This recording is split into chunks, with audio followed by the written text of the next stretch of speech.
पुराणों में सृष्टि रचना की कथा बार बार आती है।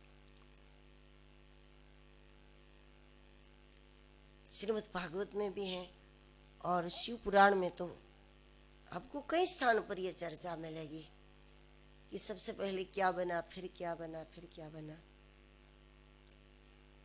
जब तक इसको नहीं समझेंगे तब तक सृष्टि के प्रति हमारा दर्शन भाव नहीं बनेगा। गोस्वामी तुलसीदास जी महाराज ने भी ये तो बताया कि जड़ चेतन गुण दोषमय विश्व किन्न कीर्ता। जड़ चेतनमय है और जड़ चेतनमय इसका मतलब ये नहीं कि कोई चीज जड़ है कोई चेतन है। बिना चैतन्य के आधार से दुनिया की किसी जड़ चीज का भी अस्तित्व नहीं है।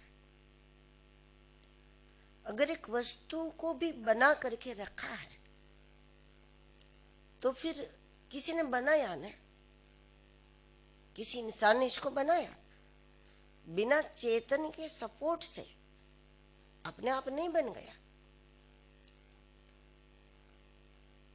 तो किसी चैतन्य ने बनाया उसको और वो बना है, और वो बनने के बाद भी चैतन्य के सहारे पर ही है। तो जो जड़ चीजें हैं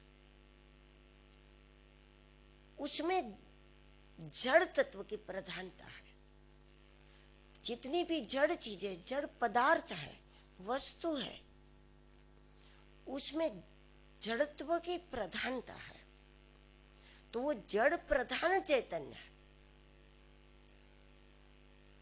और मनुष्य है, पशु पंछी प्राणी, जो कुछ सजीव है जगत, वो चैतन्य प्रधान जड़ है। क्योंकि मनुष्य जीवित है, प्राणी जीवित है, लेकिन उसका शरीर तो जड़ है। लेकिन उसमें चैतन्य की प्रधानता है। वो खुद तय कर सकता है कब हाथ उठाना है, कब हाथ हिलाना है, कब बैठना है, कब उठना है, इस शरीर से कौन सी क्रिया कब करानी है, वो खुद तय करता है। जबकि जड़ वस्तु पड़ी है तो वो खुद तय नहीं करती, लेकिन बिना चैतन्य के सहारे से वो नहीं बनी। तो इसलिए जो चैतन्य है वो चैतन्य प्रधान जड़ है। उसमें जड़ता का अंश नहीं होता तो वो दृश्य पदार्थ नहीं बनता, वो आंखों का विषय नहीं बनता। क्योंकि जड़ता के अभाव में यह संभव नहीं। और जो वस्तु जड़ दिख रही है वो बिना चैतन्य के बनी नहीं है, लेकिन उसमें जड़ता की प्रधानता है। तो जो वस्तु जड़ प्रधान चैतन्य है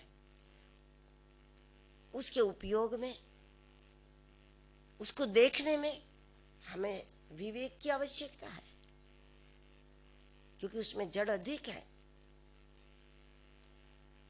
और अन्य चीजें हैं वो है चैतन्य प्रधान जड़। जब इस नजरिए से जगत को देखोगे तब बहुत जल्दी जगत दर्शनी दिखेगा। कहीं ना कहीं चैतन्य तो है ही है। जैसे भगवान ने कहा अहम में वास में वाग्रे, मैं ही था, मैं ही हूं, मैं ही रहूंगा। लेकिन जब जड़ प्रधान चैतन्य, चैतन्य प्रधान जड़ का दुनिया में जब दर्शन होता है, वहां हमारी दृष्टि में विवेक की प्रधानता होना बहुत जरूरी है। जो विवेक सत्संग देता है, सद्गुरु देते हैं।